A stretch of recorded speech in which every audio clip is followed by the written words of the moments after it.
Coming up now on Animal Outtakes, we're visiting a sanctuary that takes in abandoned pets to find out what you should be doing before buying your next living thing as a gift this holiday season. Plus, we hear from our resident vet about what to expect when it comes to blood work for your dogs and cats at routine visits. And later in the show, we're going to tug at your heartstrings. We'll introduce you to some very special four-legged friends at Donte's Den. This and much more straight ahead on Animal Outtakes.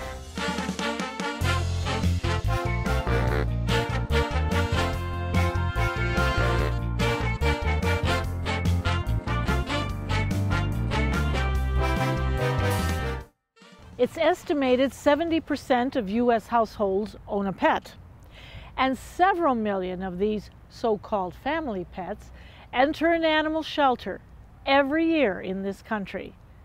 So we thought it would be important to talk with some who do take these pets in, to find out what people are doing wrong and what you can do right. So these are prairie dogs. We have 3 of them. There's Tiki over there on the blanket. This is Miss Luna, who was our original, and then Maggie is hiding down in her hole in her dig box. Luna came to us from the FWC Amnesty program, and the other 2 girls are sisters. They're about 2 years old, and they were surrendered by a woman that basically has 2 businesses of her own and just didn't have the time to keep caring for them. She was traveling a lot. Luna, we have no idea her background or her age because she was found wandering the streets of Miami. But they're doing really well here. They have a very large dig box that they can dig holes and act like real prairie dogs. And then they have their playroom where they can climb on things and snuggle up in their blankets. Prairie dogs are not one of the best animals to have as a pet unless you're an individual, you have no one else living in the house with you. They tend to latch onto one person. They don't do well with a lot of strangers coming around. You'll hear them making clicking noises and barking to tell you to get out of their territory.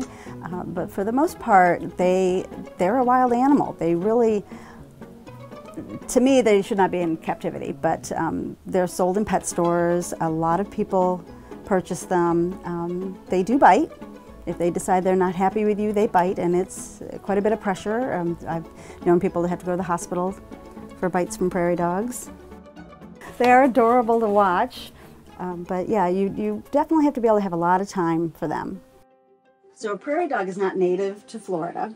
They're native to the western states, like Arizona, and they cannot be just let out here in the wild in Florida because they're going to disrupt our ecosystem. They're predators to animals that are native, and they have predators to them. So it's not a good idea to mix wild animals with exotic animals. We're Farmhouse Animal and Nature Sanctuary. We've been a 501c3 nonprofit since 2017. We're located in Myakka City, pretty much as far as you can go in Manatee County. We take in all kinds of exotic, domestic, and farm animals. For many different reasons. We have some that come in that have been abused or neglected, medically needy, age-related, but just about anything you can imagine comes here. A sulcata tortoise may start out really small, like the size of a quarter or a 50-cent piece, but within a couple of years, they're a good 5 pounds. Within 4 years, they're 20 pounds. This guy here, George, he's 25, 30 years old, and he weighs about 75 pounds. Actually, they make very good pets if you do your research and you have a proper habitat for them. A lot of people will use rebar down into the ground or hardware cloth in the ground, which discourages them from digging. They do eat a lot of romaine. They get very large. These guys can get up to 150 pounds, and they live almost 100 years. So you want to make sure that you have somebody that will take them for you after you pass. You make sure it's in your will that somebody's going to take this sulcata for you. Sulcata tortoise is, again, not native to Florida. George, where are you going? So they actually are from Africa. So you don't want to mix an exotic animal with our natural wildlife. We have gopher tortoises here, so they're going to disrupt the gopher tortoise's lives by eating what the gopher tortoise needs to eat. They may mate with the gopher tortoises, and then you've got these mixed breeds everywhere. But you don't want to just let them go. Find a place that'll take them, find another home for them. So Sulcata tortoise love to dig. We have one tortoise in particular. She's about 15 years old. The name's Little Speedy, and every day we have to find where she is because she digs holes, extremely long, deep holes. We do have reinforcements on the outside perimeter of this yard, so she can't get out of the yard, but interior we let her dig for a little while, and then we'll come back in a few days when she's out of the hole and cover the hole up and let her start somewhere else. Many times people will adopt or shop for an animal at Christmas or other holidays thinking this is going to make a great gift for my kid, but they don't do the research and then realize that mom and dad end up having to do all the work, and who has time for that? So it's so important that if you're going to get a pet for a child that you make it age appropriate, that your children actually do want to have a pet. It's important to do that research. So we have Flemish giant rabbits. This is a Flemish giant that's only 4 months old. So they grow rather large. They can be up to 20 pounds.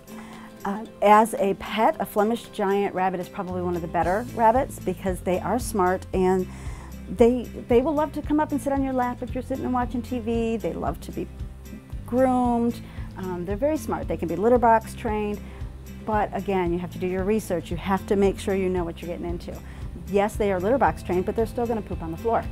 They will chew anything and everything that they see, even the ends of a broom, you know. So you want to make sure that you research that. Make an area in your house that's just for the rabbit.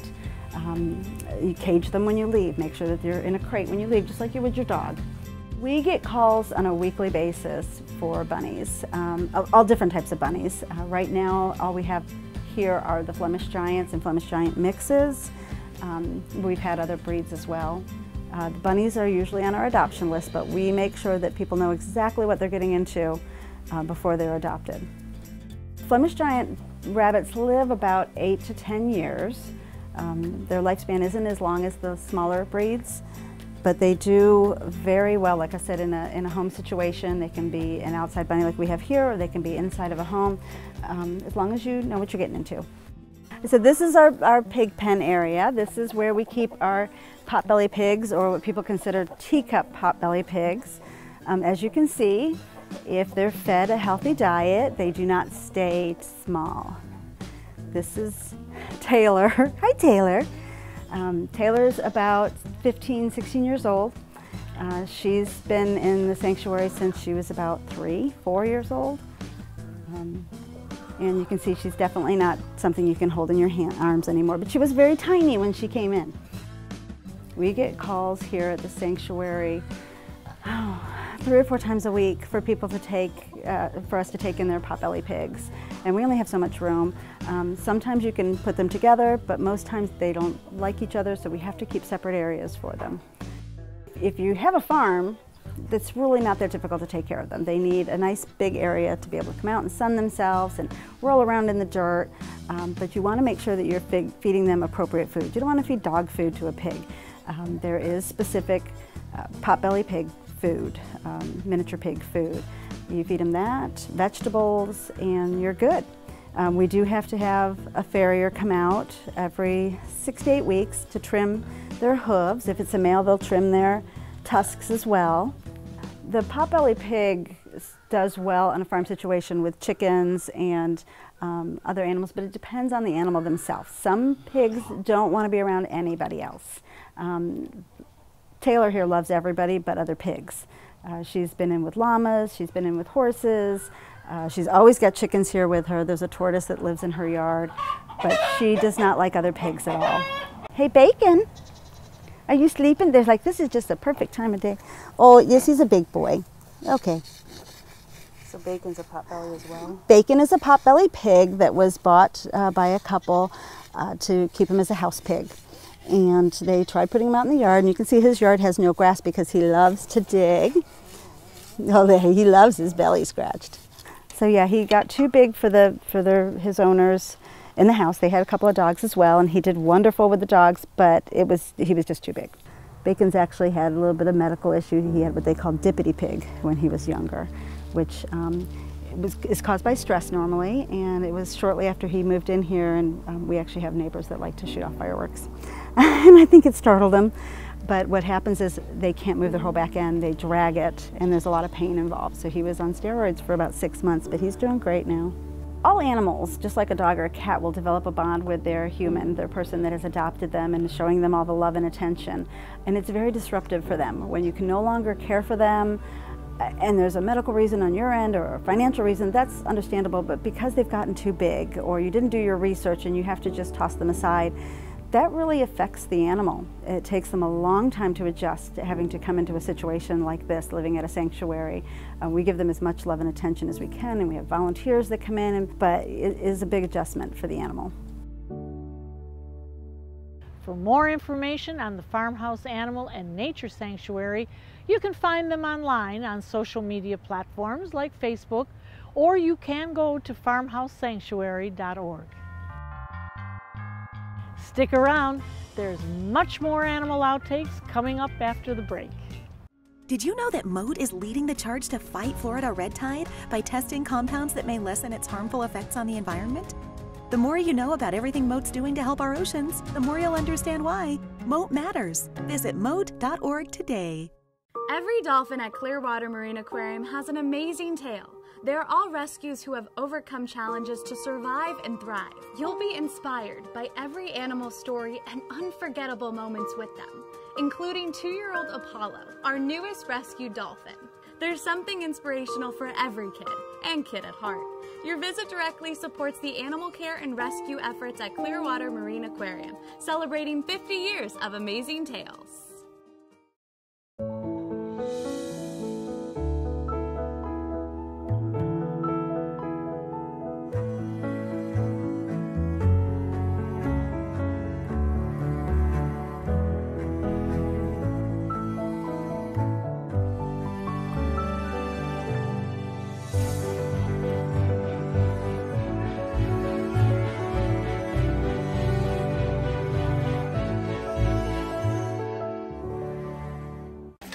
Good morning, Mr. Benson. Your breakfast is served.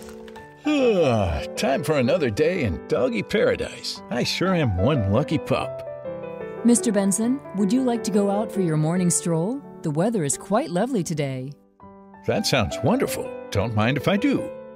After all that exercise, I think I'd like to lounge by the pool and maybe dip my paws in. As you wish, sir. Right this way.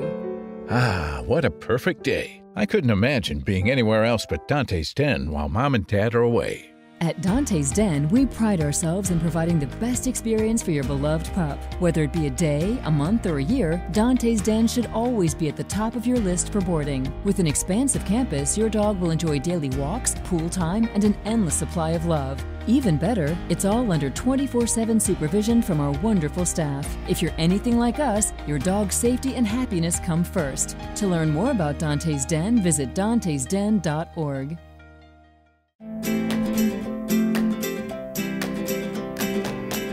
Dr. Griner, when we take our pets to you, you can tell they're nervous. They really don't want to go, even though you're one of the best to calm them down. But a blood test is usually conducted, is it not? Depends on the age and status of the pet. The first blood test that most are going to be exposed to for dogs would be a heartworm test. That also tests, actually it's a 4-in-1 test now, it tests for 3 of the tick-borne illnesses as well. And for all cats, especially young kittens, a feline leukemia and feline AIDS test. That's critically important if they're being introduced into a household with other cats because it's potentially very contagious. But for dogs, the heartworm test is done annually. For cats, if they remain indoors, we test them twice as a kitten. And if they're clear, then that's pretty much the end of the routine testing for them. The next set of blood tests that we would normally do is preoperative blood work if they're going to be spayed or neutered. Breeding animals, obviously, we don't. But that gives us a baseline on their organ levels, liver function, kidney function, and probably more importantly, the blood count before surgery. That gives us an idea whether or not they have any anemia, which would be a high risk if they don't have enough red blood cells during surgery to carry oxygen. But the white blood cell count also gives us a good idea if there are any kind of infections going on. either bacterial or viral. And occasionally allergies will show up in that blood count as well. Platelets, of course, are for clotting. The panels that we do also include a clotting time to make sure their clotting is adequate for doing surgery on them. That's important for certain breeds, especially like Doberman pinschers that get clotting disorders that are inherited, like von Willebrand's disease. I want to make sure that they can clot before we do any kind of surgery on them. Then as they get older, blood tests will be more done if they're suffering any kind of an illness and we're trying to rule things in or out, like infections, liver problems, kidney problems, diabetes. Those all show up on a blood test. Thyroid problems are just as common in dogs as they are in humans. And now also in cats, although cats tend to get hyperthyroidism, high thyroid levels rather than low thyroid levels like people and dogs do. But then we have specialized blood tests that we would do if we're looking for particular infections, like fungal infections. Those are separate, called titers, looking for antibodies made against them. So have a whole array of reasons to do blood testing. Usually like to at least get a baseline level around a year of age, which typically is when we're going to spay or neuter them anyway. Over the many years that I've had the dogs, both here at Donte's Den and my personal dogs, I have watched different locations where they have extracted the blood. Is there one better than the other? The leg, the neck, where does it go? Depends completely on the patient and their preference. Most of the time, taking it out of the jugular vein in the neck is the easiest. A lot of animals, dogs in particular, if you watch them play with one another, one of the things they'll try to do is grab the other guy's front feet and hang on to them. And when you do that, you're saying, hey, I'm bigger than you. What are you going to do about that? Well, I don't like it. And they do this kind of a thing. Whereas if you just kind of hold their chin up, they have very poor feeling in the neck. So usually jugular blood draw is a lot easier. And with cats, if they aren't going to sit still for the jugular blood draw, we actually use the back leg instead of the front leg. So much is told from the blood test. And from that, of course, you would treat whatever the animal needs. You mentioned the first year probably would be the first blood panel that would be taken. As the dog and the cat mature, they come in for their annual exam. You do that at the same time every year? Usually not every year. If they are doing good at 1 year of age, then usually around 5 years of age, then around 8 or 9. Again, depends on the breed of dog. The bigger the dog, the shorter their life expectancy. So we like to bring things in a little bit quicker. And then as they become seniors, annual, and if we find anything going on with the blood work, obviously we'll check it much more frequently than that even. Stick around. There's much more animal outtakes coming up after the break. For 40 years, I'd been burying my emotions and all of the trauma. I was grasping desperately for independence and hope. I found it with a tail and a cold nose. I call him my battle buddy, because every time we're out in the public, he has my back. Every time those demons start talking, he knows, and he's right there at my side. Mustang truly did save my life. Did you know Moat is helping restore depleted snook populations and has raised and released 30,000 of them into local waterways so far? The more you know about everything Moat's doing to help our oceans, the more you'll understand why Moat matters. Visit moat.org today.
Donte's Den Foundation is a sanctuary that provides a home for dogs who've been separated from their owners, sometimes through no fault of the human and due to illness, injury, or military deployment.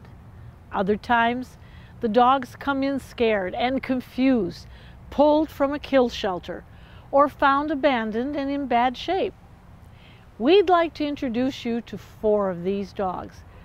Their story may break your heart, but rest assured, these pups will no doubt have a happy ending, thanks to the staff and the volunteers at Donte's. The first few days of my life were strange. A lot of wind and terrible rain.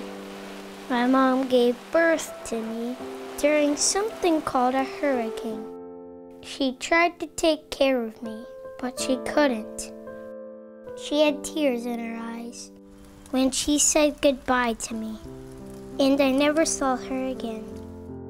I really didn't know how to feed myself, and I was very thirsty. The first day I tried to stand, and I kept falling over. Finally, after many attempts, I started walking. I kept looking for my mom, barking so she could hear me, but she never did. I didn't know where I was or where I was going. There were cars on a busy highway, and I tried to cross, but I was too small to run. I thought my life was over. Then, a kind woman picked me up and brought me to a place called Donte's Den. A lot of people held and kissed me and gave me food. I had a bed to sleep in, and I felt safe. Someday I may have a home with a family, but in the meantime, I am happy and safe at Donte's Den. I was on death row in a rescue and my days were numbered. I didn't want to die, but no one wanted me. I put on my best behavior, hugging, cuddling, smiling, but no one seemed to care. And then it happened. Someone came for me, and I thought, this is it. But they put me in a van. We drove for 3 hours. It was a hot, long ride. We pulled up to a front door, Donte's Den, and this kind woman picked me up and loved on me. She gave me my own room and told me to be patient, that a family would surely want me. Well, I've waited 7 years, and no one's even looked at me. I just didn't know what I was doing wrong. And then Mama Marcia told me she had a very important job for me. I was going to be the Donte's Den ambassador. I greet people. I show them around the welcome center, and she made me feel needed and important. I love her for my new life at Donte's Den. Just a short time ago, I was confused and scared. I was put in a car and driven to different places. Finally, they put me in a cage and I was able to relax. But not for long. There was a lot of screaming. And I would see my cage mates being dragged away, and I never saw them again. Then someone put a red tag on my cage. It said tomorrow, 4 p.m. I thought someone was coming for me, but I quickly learned that was not it. A cold wave of fear came over me, and I knew something was wrong. The next day, they took me out of my cage and dragged me into the other room. I was really scared. And then a man came and put me in a car and told me to have a good trip. What trip? My journey took me from Texas to Myakka City, Florida. I couldn't believe it. It was sunny. There was a swimming pool. I was one lucky pup. I got to Donte's Den and I haven't been scared at all. Donte's Den gave me a chance to live. I lost my home, and my mom crying, she held me tight, but she didn't know what to do. She told me a hurricane destroyed our lives, but we didn't have a place to go or any money. I kept kissing her and telling her that someone would help us, but I really didn't believe it myself. And then one day we drove 2.5 hours to this wonderful place called Donte's Den. They were so happy to see us.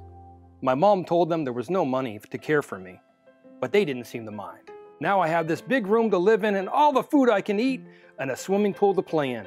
My mom is working with people to get us a permanent home, but she doesn't have to worry. she can move in here with me at Donte's Den. For more information on these dogs and how you can help, go to dontesden.org for much more information. And stay with us. There's more Animal Outtakes coming up next.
Animal Outtakes is produced by Donte's Den Foundation, a nonprofit group dedicated to creating the best life for dogs. If you would like to learn more about Donte's Den, donate, or volunteer, visit our website, dontesden.org. We hope you had fun and learned a thing or two along the way. We'll be back here again next week with even more animals and some wild adventures. Until then, thanks for watching.